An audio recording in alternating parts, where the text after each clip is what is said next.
যে চুরি করে চাকরি পেল তাদের জন্য নতুন শব্দবন্ধ নিয়ে চলে এলেন, নতুন শব্দ, ব্যতিক্রমী চাকরি। ভাই বলো, চুরি করে চাকরি পাওয়া, আপনি চাকরি দেবেন না, আর চাকরি যদিও বা দেবেন তাহলে চুরি করে দেবেন, মানে চাকরি চুরি করবেন, বাজার থেকে টাকা তুলবেন আর চাকরি দেবেন। এই জিনিস তো চলতে পারে না। উনি এখন সম্ভবত অপেক্ষা করছেন কবে ওই টাকা তোলার আবার পরিস্থিতি তৈরি হবে। ওটা ওই যে সাধারণত লাশের উপর সাদা কাপড় দেওয়া হয় সাধারণত, ওটা রাজ্যটাকে তো লাশে পরিণত করেছেন, জীবন্ত লাশ হয়ে গেছে ওটা রাজ্যটা স্থবির। দেখুন, এই রাজ্যটা তিনটে বিষয়ের উপর চলছে: এক, করাপশন; দুই, এন্টারটেনমেন্ট; আর তিন, ব্যানার্জি পরিবারের উন্নতি। ফলে সেখানে কেউ সাক্ষীর ভূমিকা পালন করবেন, কেউ অভিযোগকারী হবেন, কেউ অভিযুক্ত হবেন। এটা স্বাভাবিক আইনগত প্রক্রিয়া। কিন্তু এর বাইরে আর একটা বৃহৎ প্রক্রিয়া আছে, সেই প্রক্রিয়া হলো রাজনৈতিক প্রক্রিয়া।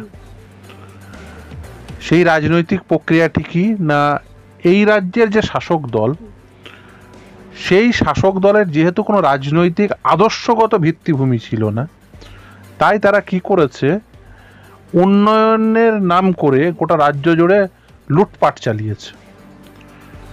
ফলে এই যে দুর্নীতি দেখছেন, সেই লুটপাট চালানোর যে প্রক্রিয়া চলেছে, সেই প্রক্রিয়ার একটা অংশ দুর্নীতির সঙ্গে যুক্ত কিছু মানুষ, তারা ক্ষমতায় চলে এলো। কিছু দুষ্কৃতী, তারা ক্ষমতায় চলে এলো রাজনৈতিক কোনো আদর্শ বোধকে সামনে রেখে নয়, রাজনৈতিক কোনো আদর্শকে সামনে রেখে নয়। ফলে যা হওয়ার তাই হয়েছে, গোটা রাজ্য জুড়ে তাই হয়েছে।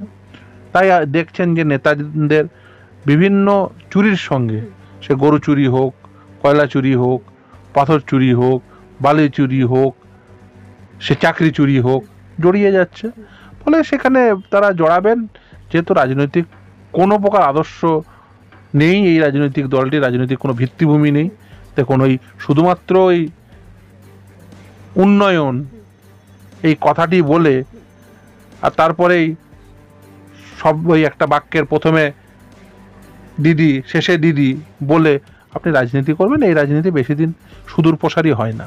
এবং এই রাজনীতির ফলে রাজ্যের মানুষ ক্ষতিগ্রস্ত হয়েছে এগুলো, এবং এই রাজ্যে যা যা ঘটনা ঘটছে সেগুলো হচ্ছে আদর্শহীন রাজনীতির ফল। এবং এই আদর্শহীন রাজনীতিই হলো আজকের এই পরিস্থিতির জন্য দায়ী। এবং এতে আগামী দিনে আরো অনেক রূপ দেখবেন। এই যে সাক্ষী বলছে আমার হাতে ক্ষমতা কক্ষিগত থাকবে, অপরপক্ষ বলছে আমার হাতে ক্ষমতা কক্ষিগত থাকবে। আসলে লড়াইটা ক্ষমতার লড়াই, ওই লুটপাটের লড়াই চলছে রাজ্য জুড়ে।